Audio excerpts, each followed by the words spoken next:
गणेश उत्सव का पावन पर्व श्रद्धा और भक्ति का संगम। और इसी अवसर पर बदायूं शहर के भोलाधाम स्थित गणेश पंडाल में आज एक अद्वितीय आध्यात्मिक दृश्य देखने को मिल रहा है। हमारे साथ मौजूद हैं वृंदावन धाम की सुप्रसिद्ध कथा व्यास राध्या भारद्वाज, जो श्री गणेश पुराण कथा का वाचन कर भक्तों को भक्ति और ज्ञान का अमृत पिला रही हैं। उनकी वाणी में भक्ति का भाव है, उनके शब्दों में आध्यात्म का सार है और उनके प्रवचन से यहाँ का वातावरण और भी दिव्य और मंगलमय हो उठा है।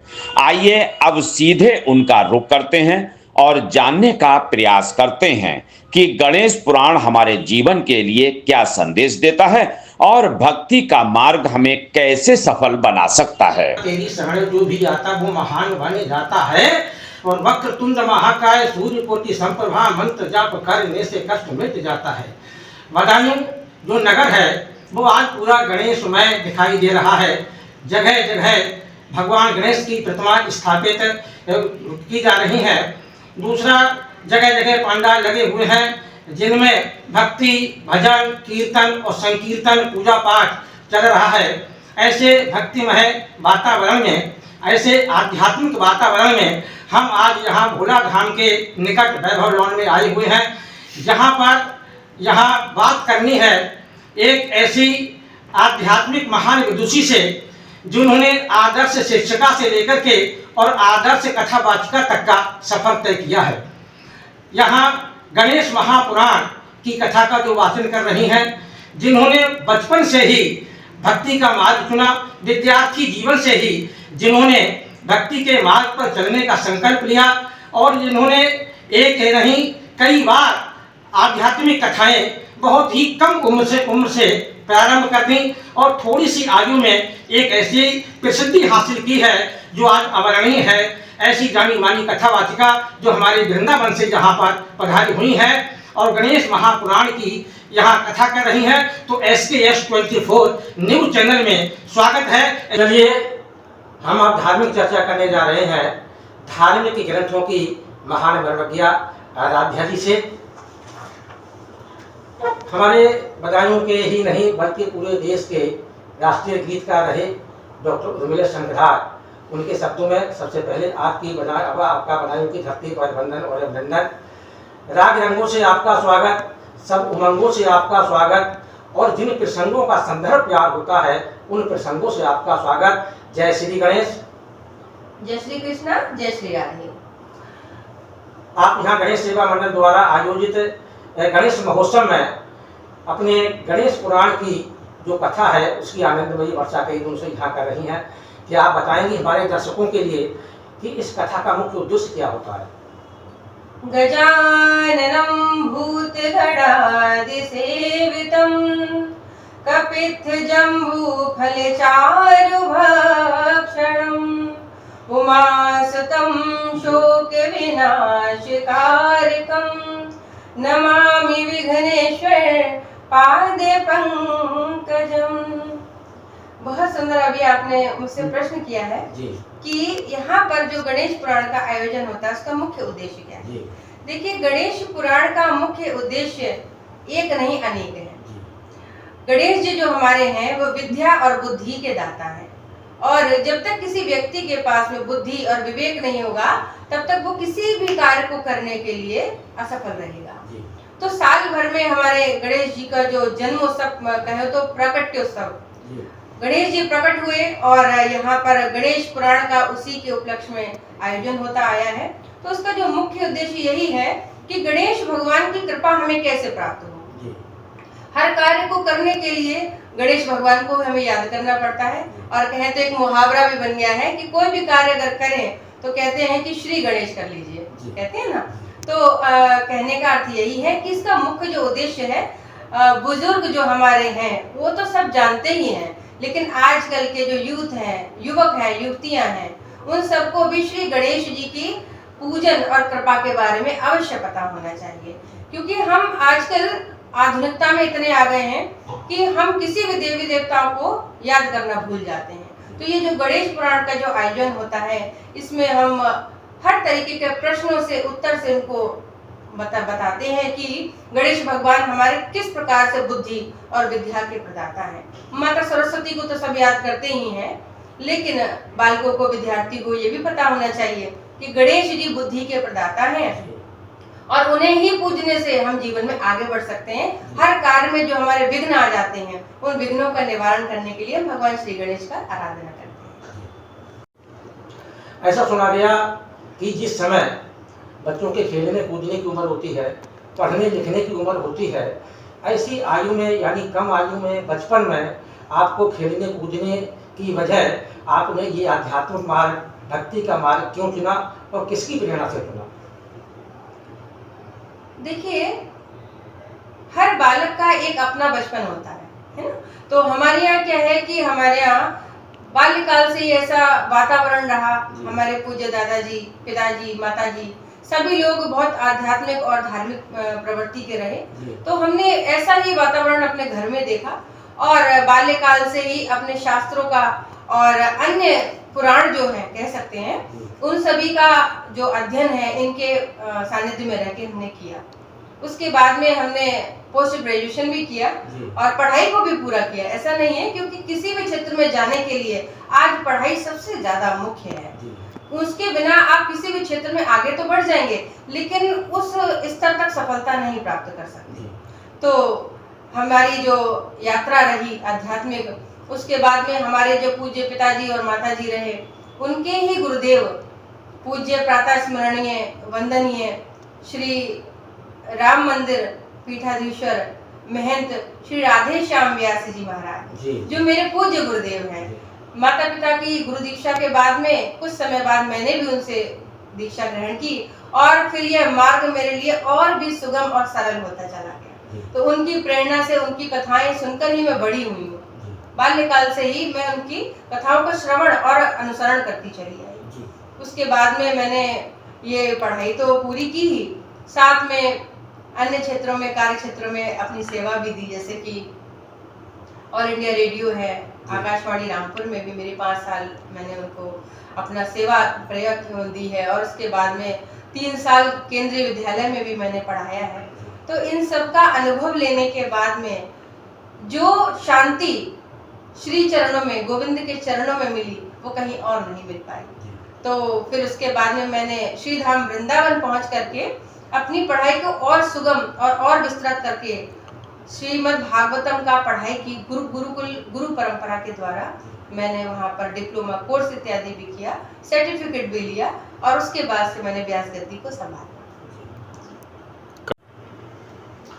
संज्ञान में तो ये भी आया है कि वो आजकल की जो हमारी युवा पीढ़ी संस्कारों से भटकती जा रही है, उस युवा पीढ़ी के लिए यानी खास तौर से जो हमारी लड़कियां हैं, उनके लिए आप आध्यात्मिक क्षेत्र में लाने के लिए अपना भागवत का मूल पाठ उनको सिखा रही हैं, उनको भागवत की शिक्षा दे रही हैं। इस विषय पर आप क्या कहना चाहेंगी?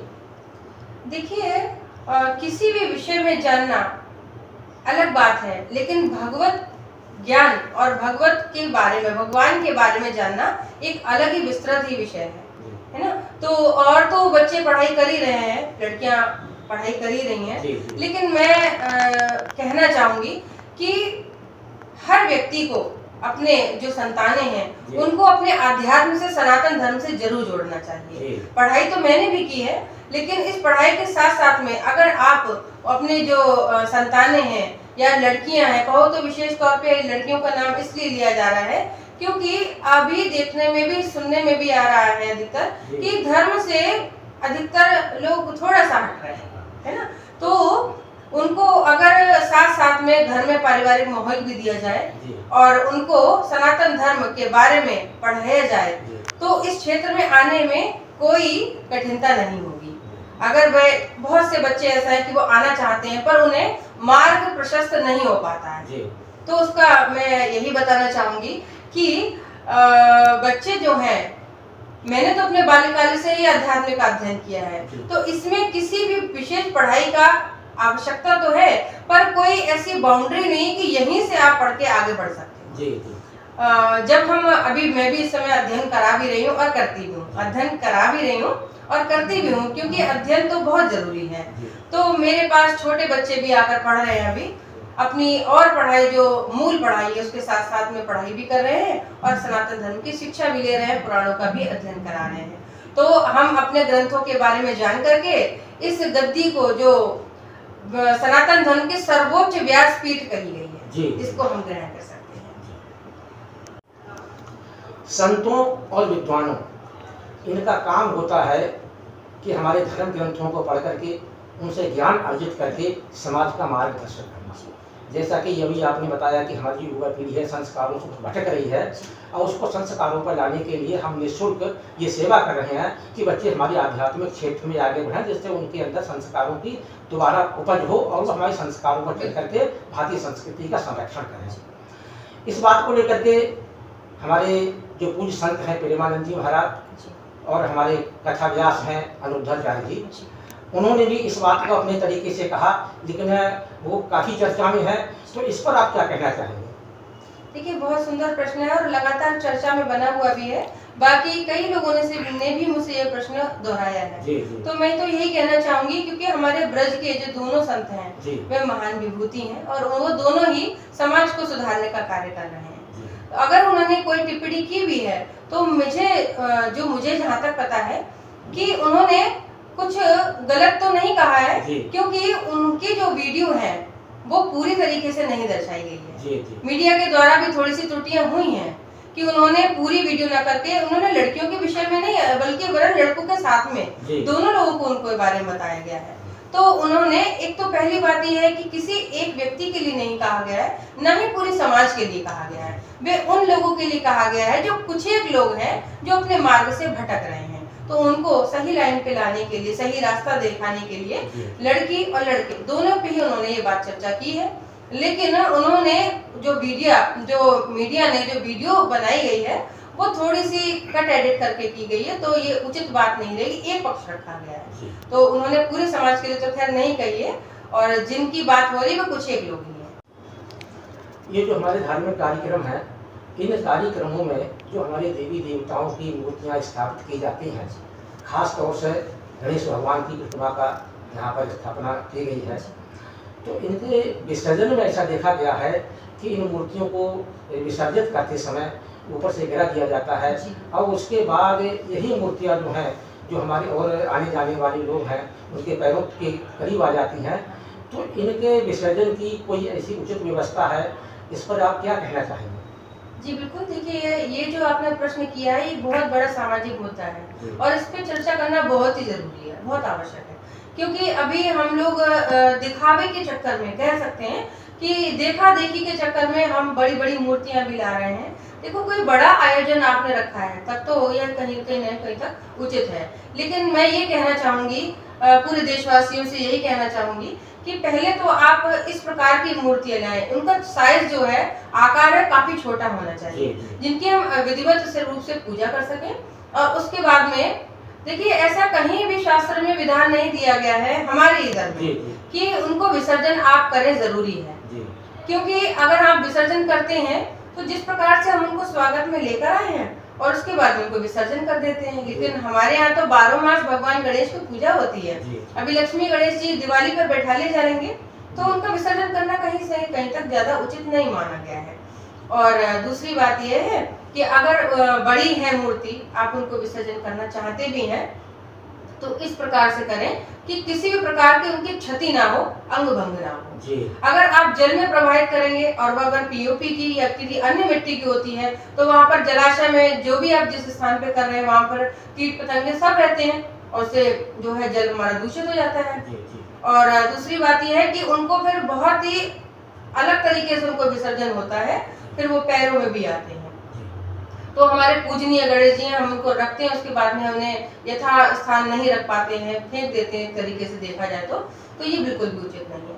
आपको क्या करना है कि जलाशय के किनारे ही जाएं और जहाँ पर गीली मिट्टी है वो विधिवत उसी हिसाब से, उसी प्रकार से सम्मान के तरीके से गड्ढा को खोद करके और उनको पूरी तरीके से ढक करके, ताकि वो मिट्टी जो है वो उसी मिट्टी में विलीन हो जाए, है ना। तो इसलिए प्रयास तो यही करें कि मूर्तियां बहुत छोटी लेकर आए और कोशिश कर सके तो उनको फिर आप उनको पूजिए रखकर, और नहीं पूजने का अगर आपके विधान बन रहा है तो विसर्जन भी करना है तो उसका विधिवत तरीके से ही करें। आज की जो धार्मिक चर्चा है इसका अंतिम प्रश्न ये है कि हमारे ये जो दर्शक गण हैं इनके लिए इस गणेश महापुराण का कोई ऐसा मंत्र है जिसका जाप करने से इनका उद्धार हो जाए, तो ऐसा कोई मंत्र अगर हो तो हमारे दर्शकों के लिए आप बता दें। देखिए, गणेश जी तो ओंकारमय हैं जी, प्रणव कहे गए हैं, तो मैं यही कहना चाहूंगी गणेश पुराण में तो बहुत सुंदर सुंदर मंत्र हैं, लेकिन जो गणेश जी का जो बीज मंत्र है उसे गंग कहा गया है जी। उसको गंग जैसे गा के ऊपर बिंदी, उस मंत्र को बीज मंत्र कहा गया है। और व्यक्ति अगर उसे चलते फिरते जिस भी किसी काम में जाता है तो उसको बिल्कुल 100% उसे वहां से लाभ प्राप्त होता ही है। दूसरी बात यह है कि हम इसे अपने बालकों को, अपने संतानों को और विद्यार्थियों को भी इसका जाप अवश्य करना चाहिए, जिससे वो भगवान की बुद्धि उनके द्वारा प्राप्त हो और वे अपने कार्य को सफल बना सकें। एक बात मैं अपने भारतवासियों से जरूर कहना चाहूंगी कि अभी कुछ वर्षों से यह जो हमारी परंपरा है वह विलुप्त होती जा रही है। कौन सी? कि पूर्व काल में कुछ समय काल पहले भी गणेश चतुर्थी के अवसर पर विद्यालयों में, गुरुकुल में इसको धूमधाम से मनाया जाता था। सरस्वती पूजा को तो सब मनाते ही हैं, लेकिन वे वाणी की देवी कहा गई हैं। वाणी तो व्यक्ति को प्रकट होना ही चाहिए, लेकिन वाणी बोलने का जो उसका माध्यम है वह बुद्धि ही तो है, विवेक ही तो है। तो बुद्धि और विवेक के जो प्रदाता हैं हमारे श्री गजानन महाराज, उनका उत्सव विद्यालयों में धूमधाम से होना चाहिए।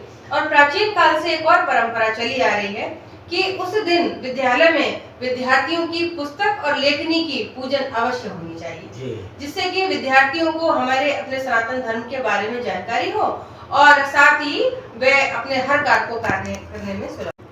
मैं अपनी आध्यात्म वाणी से सर्वप्रथम ये जो SKS News 24 चैनल है इसका हृदय तल से आभार व्यक्त करना चाहूंगी, क्योंकि ये जो चैनल है, मैं प्रथम बार तो नहीं है, पहले भी मैं पूर्व में भी बधाई जब आई थी तो इन्हीं चैनल ने मुझे कवरेज किया था और साथ में ही मेरी वाणी को जन जन तक पहुंचाया था। तो आज पुनः से वो लोग मेरे साथ में हैं, टीम के साथ में, तो पूरी टीम को मैं हृदय तल से धन्यवाद देना चाहूंगी। ये जो चैनल है ये मेरी वाणी को, मेरे संदेश को जन जन तक पहुंचाएगा और जितने भी मैंने प्रश्न किए हैं या फिर जो भी मेरे शंकाएं या जो मेरे संदेश रहे हैं वह पहुंचाने का पूर्णतः प्रयास कर रहे हैं और करेंगे भी। तो अंत में बस यही एक बात है कि इस टीम को भगवान गजानन की पूर्ण कृपा प्राप्त हो और ये जो चैनल है वह नित्य निरंतर ऐसे ही आगे बढ़ता है। जय श्री कृष्णा, जय Shri Radhe. SKS24 news channel के लिए आपने जो अमूल्य समय दिया, इसके लिए चैनल की तरफ से आपके लिए बहुत बहुत धन्यवाद। अभी आपने सुना कितनी मजबूती से जो प्रश्न पूछे गए, कितनी स्पष्टता से उनका जवाब दिया गया और ये बताया गया कि हमारी जो युवा पीढ़ी है वो संस्कारों से भटक रही है, उसको संस्कारों पर लाने के लिए हमारे परिवार को क्या करना चाहिए।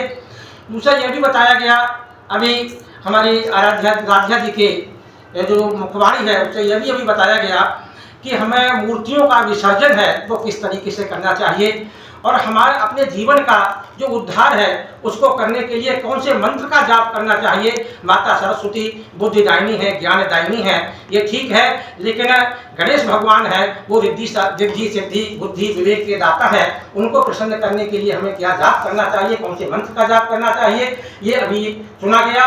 और जो आज की धार्मिक चर्चा करने के लिए हमारे साथ वो जुड़ी, उसके लिए पुनः चैनल की ओर से राध्या जी का कोट कोट आभार, कोट कोट धन्यवाद। मैं कामेश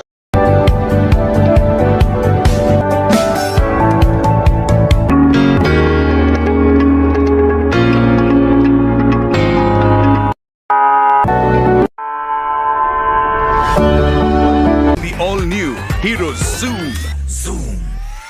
अब गेम बड़ा बना ले, Zoom मचा ले।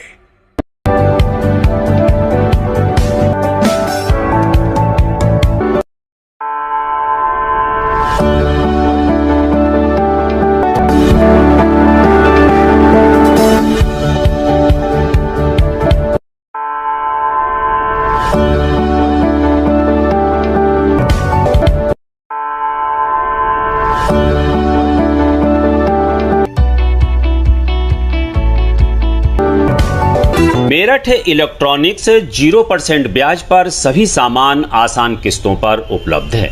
सभी कंपनियों का repairing centre. Angel Broking is now Angel One. Everyone deserves more speed. Angel One पे क्विक अकाउंट ओपनिंग के साथ स्टॉक मार्केट में इन्वेस्टिंग शुरू करो। Angel One, आगे बढ़ने का स्मार्ट सौदा।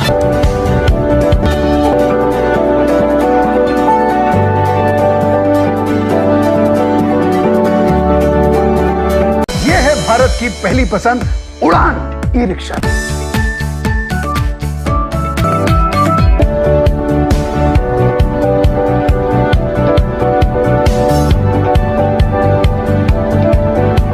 आज ही खरीदी करें हजारीलाल गौरी शंकर से और पाएं हर खरीद पर निश्चिंत उपहार और lucky draw coupon. Gold jewellery 91.6 hallmark के साथ।